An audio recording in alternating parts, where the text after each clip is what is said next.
Buenas tardes, trataré de ser breve y sobre todo porque mis compañeros que me anteceden ya han hablado de distintos aspectos que voy a tratar de sintetizar para este tema, y quiero agradecer especialmente a la maestra Aurora Jaimes Medrano, que ha trabajado conmigo ya hace muchos años, 15 o 20 años, en el trastorno por déficit de atención. Esta presentación, como ustedes ven, la hemos organizado en tres aspectos que consideramos relevantes. Factores de riesgo y protección, que ya también han hablado mis compañeros, trastorno por déficit de atención, hiperactividad y el trastorno negativista desafiante, que pues está asociado a este tipo o a este grupo de trastornos externalizados y que ahora pues ha sufrido una serie de cambios con el DSM-5, y el trastorno por déficit de atención pasa al grupo en donde se encuentra el síndrome o trastorno de Asperger, y entonces yo no entiendo ya muy bien aquí las cosas. Sin embargo, bueno, pues tendremos que seguir vigilando qué es lo que sucede con la aplicación de estos nuevos criterios. Realmente no veía razón yo de que se separaran, porque estaban los tres trastornos: trastorno por déficit de atención, trastorno negativista desafiante y el trastorno de conducta, en un grupo que quedaba bien claro, estaban como bastante entretejidas sus manifestaciones sintomáticas. Sin embargo, pues lo cambiaron. ¿Por qué? Porque pues se habla de que el trastorno por déficit de atención es un trastorno de neurodesarrollo. Pues yo diría que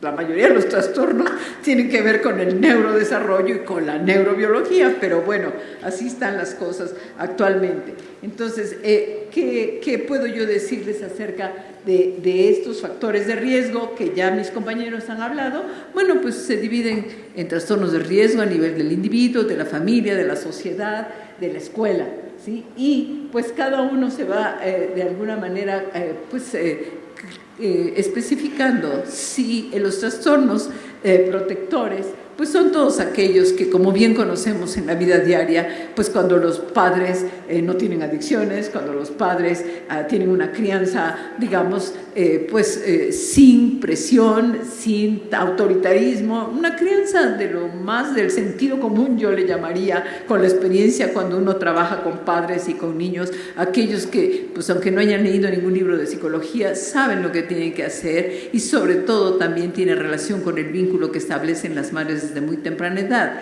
Pero eso no quiere decir que los niños no tengan lo suyo, y entonces también estos factores de riesgo pueden ser desde los factores neurobiológicos, y aquí incluiríamos el temperamento difícil, que tanto se ha hablado en las últimas décadas acerca de niños que desde que nacen están llorando. O sea, uno puede imaginar la relación que se establece entre madre e hijo con niños que desde un principio están llorando, no duermen, pasan muchas horas sin dormir, y además pues ya no saben qué darles, si darles alimentos, si cambiarlos, si atenderlos a nivel de estarlos meciendo, y los niños no responden. Entonces, cuando uno sabe qué es lo que sucede con estas madres, pues uno empieza a darse cuenta de la gran dificultad para lograr esta armonía entre madre e hijo en esta relación que es fundamental a nivel biológico, y que de alguna manera desde mucho tiempo atrás nos han dicho la madre es quien da a conocer al mundo al niño, pero con un niño que hace todo esto, pues qué tiempo, cómo puede hacerlo la madre de una manera armónica, organizada. Yo creo que cuando uno trabaja con mamá se entiende qué es lo que sucede cuando llegan desesperadas, y todo el mundo ha estado diciendo es que tú no has hecho bien la crianza, tú no has atendido las necesidades del niño. Bueno, pues veamos qué demanda tiene ese niño y qué tiene que ver con su neurobiología. Esto tiene que ver con el famoso temperamento difícil, y que de alguna forma está asociado también a cuestiones biológicas y genéticas, ¿no? Entonces, ¿qué es lo que podemos nosotros darnos cuenta? Aquí está: factores de riesgo y protección en el desarrollo de los trastornos del uso de sustancias y otros trastornos. Veríamos nosotros que vínculos con la escuela, con compañeros y maestros, buena comunicación padres de escuela, normas claras sobre las conductas que se tienen, que son aceptables, supervisión y refuerzos coherentes con las normas, y también expectativas de los maestros claras y adaptativas a las capacidades del niño, que eso es otra cosa. Todo el mundo esperamos actualmente que los niños hagan de todo, o sea, pintores, bailarines de ballet clásico, y tienen 2 idiomas, 3 idiomas, o sea, esto habrá que tomar momentos de reflexión para ver qué estamos haciendo con estos cerebros de nuestros niños y también con su conducta, porque hay niños que no comen en su casa, comen en el carro, porque tienen que salir de la escuela, del sistema escolarizado para ir a otro tipo de escuelas, la computación, en fin, todo esto tendríamos que reflexionar y parar un tanto. ¿Por qué? Porque eso está impactando a nivel de la función neurobiológica también del cerebro, y estos cerebros están en desarrollo, ¿no? Entonces es muy importante tomarlo en cuenta. ¿Qué puede ocurrir a nivel de factores de riesgo? Dificultades en la relación, principalmente, de compañeros y profesores, ¿no? Conducta disruptiva o destructiva, o rechazo y acoso escolar, ahora el famoso bullying también, niños que se mantienen en constante estrés desde el kindergarten, pues el cerebro está teniendo un impacto constante y también está modificando sus sustancias cerebrales, y esto hace que se manifiesten en conductas pues que después tenemos nosotros que atender a nivel de la consulta.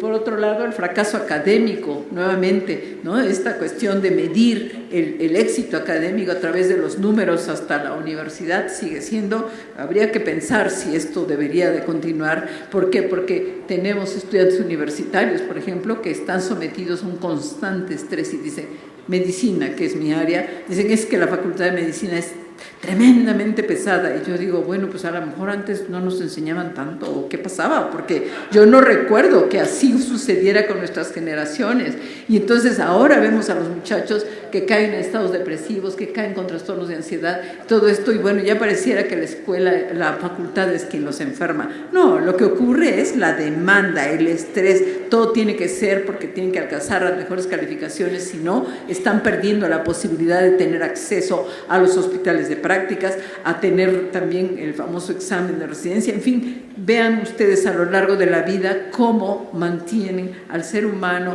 en constante estrés.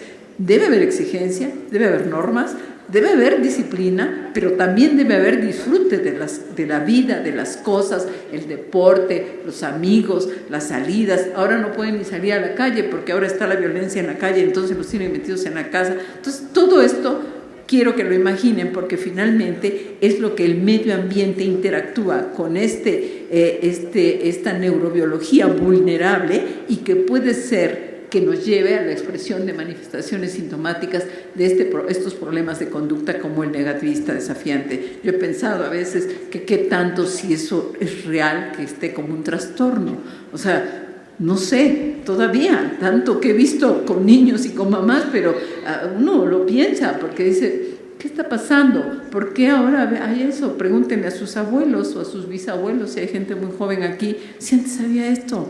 No, ¿por qué? Porque había normas claras, precisas, no había tanta demanda, no había tanto estrés. Pues el cerebro también reacciona ante todas esas demandas que tenemos a nivel de la sociedad y de la escuela, ¿no? Entonces, algo que yo quisiera señalar, y desgraciadamente creo que no se ve, es que vean ustedes, hay una vulnerabilidad genética y una multiplicidad de genes que se van a expresar en cambios neurobiológicos, como lo estoy diciendo, y estos nos llevan a cambios neuropsicológicos, es decir, ya las funciones, lo que evalúan nuestras psicólogas, las funciones ejecutivas, ¿no? Las funciones mentales. Y posteriormente esto se manifiesta en perfiles sintomáticos. Entonces hay una relación, una asociación que va como en cascada desde lo biológico, pasando por lo psicológico, lo neurobiológico, y manifestándose en cuadros específicos como las clasificaciones que utilizamos para el trastorno por déficit de atención, que sí es predominantemente atento, hiperactivo, y ahora ya le cambiaron un poco, pero bueno, son los tipos de trastorno por déficit de atención, y que sabemos que el mixto es el que tiene mayores riesgos junto con el hiperactivo impulsivo. ¿Y a qué me refiero con esto? Muy importante ver que el resultado de la conjugación entre trastorno negativista desafiante y trastorno por déficit de atención tiene que ver con esa comorbilidad y con síntomas claves que son la impulsividad y la irritabilidad. ¿Por qué? Porque también la irritabilidad la vamos a observar en trastornos internalizados como es la depresión y es la ansiedad. Y entonces, ¿qué estamos diciendo? Que de alguna manera que se entrelazan este tipo de manifestaciones, y eso es lo que después observamos como conductas disruptivas en la escuela, ¿no? Bueno, ahí está. Otra de las cosas también que quisiera señalar es la relación entre TDAH y abuso de sustancias, que es justo lo que ahora les reúne en este día aquí. Y podemos empezar desde a nivel gestacional. Cuando la madre, y se sabe, algunos estudios, ha fumado, y la doctora que es experta en tabaquismo lo sabe muy bien, ha fumado durante los meses de gestación, hay estudios que nos reportan que tienen cierta asociación con la manifestación del trastorno por déficit de atención. Entonces es un factor de riesgo para el trastorno por déficit de atención. La pubertad, dice, en este momento el tratamiento, o sea, en la etapa escolar, es fundamental para prever lo que ya decía la doctora. Si no hay tratamiento, va a haber manifestación sintomática en cuestión del uso de sustancias. En la adolescencia, la exposición parental de abuso es muy importante. Vean, esto lo refieren los estudios, y aquí está en la cita, dice, la exposición parental de abuso de sustancias incrementa el riesgo de TDAH en la juventud, ¿sí? Y también el TDAH asociado al inicio temprano de abuso de sustancias, y hay una asociación de TDAH con el inicio temprano de consumo de tabaco. Los estudios ya lo dicen para TDAH, los niños empiezan a fumar, los que tienen TDAH, 2 años antes que su generación. Todos prueban de alguna manera. Generalmente la población general que no tiene TDAH empieza a los 12, 13, 14 años. Los niñitos de TDAH empiezan a los 10 años, o sea, 2 años antes. ¿Por qué? Por la impulsividad, o sea, esta búsqueda de lo novedoso también en el sentido de experimentar otras sensaciones es ligado a la manifestación tan temprana del uso de tabaco en el TDAH. En la vida adulta, en la juventud, no se ha reportado asociación del TDAH ligado a abuso de sustancias, ya en esa etapa, o sea, los estudios enfocados exclusivamente por edades. Y en la adultez dice que el TDAH está totalmente ligado al abuso de sustancias y alcohol cuando vemos adultos que tienen esto. Por eso también habrá que investigar, como bien lo decía la doctora, el trastorno mental en estos casos. ¿Qué podemos decir acerca de la epidemiología del trastorno negativista desafiante? 2% al 10% en la infancia. Esto depende de cómo se evalúa, depende de la fuente de información. Nosotros decimos, bueno, hay mamás que castigan a sus hijos contestando los cuestionarios, ¿no? Entonces, todo esto es muy importante tomarlo en cuenta para ver estas prevalencias en trastorno negativista desafiante. Dice, o la inclusión o no de niños que cumplían con los criterios para un trastorno de conducta, que ahí se traslapan, porque ciertamente esas edades, pues todavía espero no roben, no falsifiquen firmas, pero de que tienen también esta tendencia a infringir las normas, pues está combinado en ambos trastornos. Y por otro lado, dice, es más frecuente, y aquí hay estudios, vean, de la prevalencia que se encontró de 4.8, la más alta, ¿sí? De 5 a 10 años, y también va del 2% a 4.8 en niños, siempre es menos en niñas, pero pues son distintos estudios que se han hecho en las últimas décadas. Entonces, la conclusión es que es más frecuente en niños que en niñas, los síntomas son relativamente estables entre los 5 y 10 años de edad, pero tienden a declinar a partir de entonces. Es decir, entre más grandes sean, ya no son tan claros. ¿Por qué? Porque entonces podemos decir que se va modificando esta manifestación y pudiera ya ser más franco un trastorno de conducta que un negativismo desafiante. El trastorno negativista desafiante, entonces, se diagnostica con menos frecuencia en niños mayores, ¿no? Aquí están las estimaciones de heredabilidad en cuanto a la etiología de este trastorno. Tenemos que hay factores genéticos que representan el 70% de la variabilidad de medidas individuales.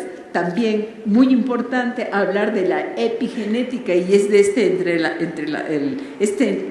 digamos, entrelace que yo les digo entre el ambiente y la vulnerabilidad biológica para que se presente, ¿no? Entonces, este inicio en la infancia es persistente en la adolescencia y dice presenta peores resultados en la vida adulta si se los compara con sus pares que desarrollaron los síntomas por primera vez en la adolescencia o con aquellos que no presentaban trastornos. La edad de inicio, aspectos del temperamento que ya les hablé, un temperamento difícil en la primera etapa de la infancia puede contribuir al desarrollo del patrón de este comportamiento, y un nivel de actividad alto, eso es otra cosa, está más relacionado, fíjense, predecía mejor la comorbilidad, ¿sí?, para lo que sería con el trastorno por déficit de atención. Entonces, la hiperactividad y la actividad distingue a los que tienen trastorno por déficit de atención. Finalmente, los niños que presentan conductas, vean, negativistas, son más propensos a tener relaciones problemáticas o disruptivas. Eso ya lo saben todos ustedes. Hay una asociación entre el rechazo de pares y los síntomas del trastorno negativista desafiante. Y también esto es bidireccional, o sea, los niños son negativistas desafiantes, producen graves problemas, los otros tienen esa respuesta, y esto como que se va de alguna manera retroalimentando. Rasgos de insensibilidad, que es lo que más observamos también en los trastornos de conducta. Los niños negativistas desafiantes no son tan insensibles como los que manifiestan trastornos de conducta desde la primera infancia. Los niños con trastornos de conducta, ¿qué van a presentar? Son los que van a lastimar a las mascotas, son los que van a destruir las plantas. Estos son niños con pródromos de trastorno de conducta. Los niños con negativismo desafiante ya los conocen, son los niños que hacen berrinches, los niños que se oponen a todo lo que les piden los adultos, discuten con ellos, ciertamente son rencorosos y a veces vengativos, pero no destruyen cosas, ni menos tampoco pues dañan a las mascotas. Entonces ahí empieza uno a diferenciar cómo va a irse para un camino o para otro la conducta, ¿no? El entorno puede ser de desventaja social y también de económica, y la violencia en el lugar donde se vive es importante. Los estilos de crianza que ya había dicho, que son autoritarios y permisivos, van a influir en esta conducta negativista desafiante. Estos son los criterios del DSM-5, los voy a pasar porque esos ustedes lo encuentran. Quiero mostrarles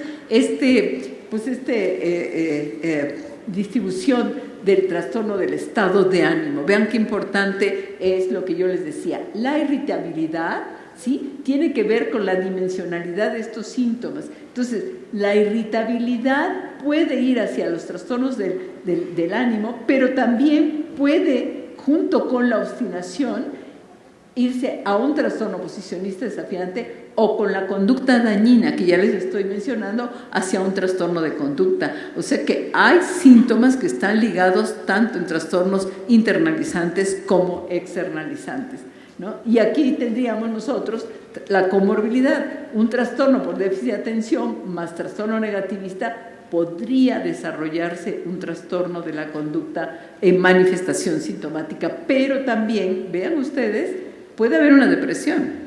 Y entonces, cuando llegan los niños, llegan con depresión o con trastornos de ansiedad.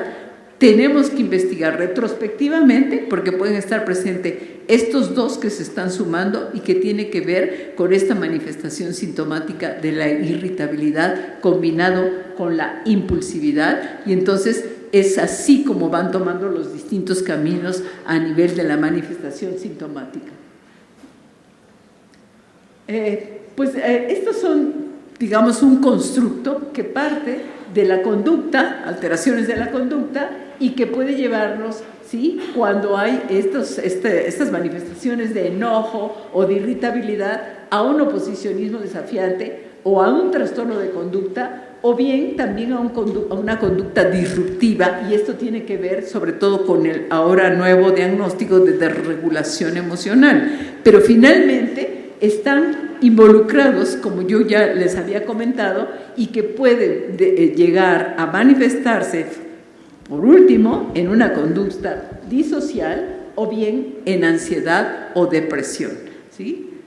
Bueno, la comorbilidad de este trastorno en los niños es de 30 a 60% que cumplen los criterios para el otro. Y hay modelos explicativos, como yo ya les había comentado, los de factores de riesgo y los de precursores del desarrollo, que ya he mencionado, y que, bueno, pues aquí está más gráficamente, genética más ambiente igual a comorbilidad. Eso es muy importante para entender cuál es la correlación entre trastorno negativista desafiante y TDAH y uso de sustancias, ¿no? Sí. Ya vamos a terminar.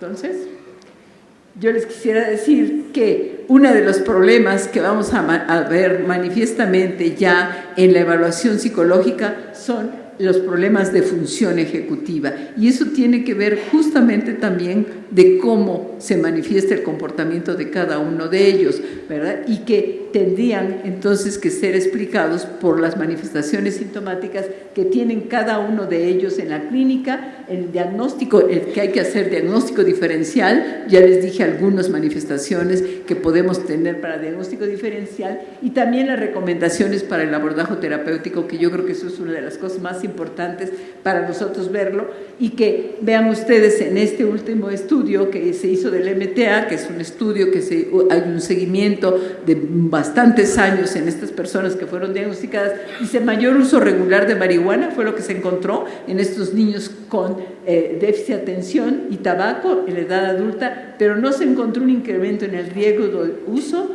indebido de otras sustancias, alcohol, cocaína, y en la prescripción de estimulantes, que ese es uno de los grandes problemas también, que al referirse al tratamiento farmacológico para el TDA, esto tiene que ver con un análisis de clases latentes que nos reportan precisamente cuáles son las manifestaciones que predominan en estos dos trastornos, ¿no? Y que coinciden en mencionar que hay elementos neurobiológicos, elementos del medio ambiente, que sería finalmente el resultado de la explicación de la epigenética, y sus manifestaciones sintomáticas que pueden ir a trastornos internalizantes, trastornos externalizantes, pero lo que sí se ha encontrado que cuando hay trastorno por déficit de atención y trastorno negativista desafiante, tienen mayor riesgo de posteriormente utilizar sustancias, y entre ellas principalmente lo que sería el alcohol y la marihuana, ¿no? Con esto pues termino, y muchas gracias por haberme escuchado.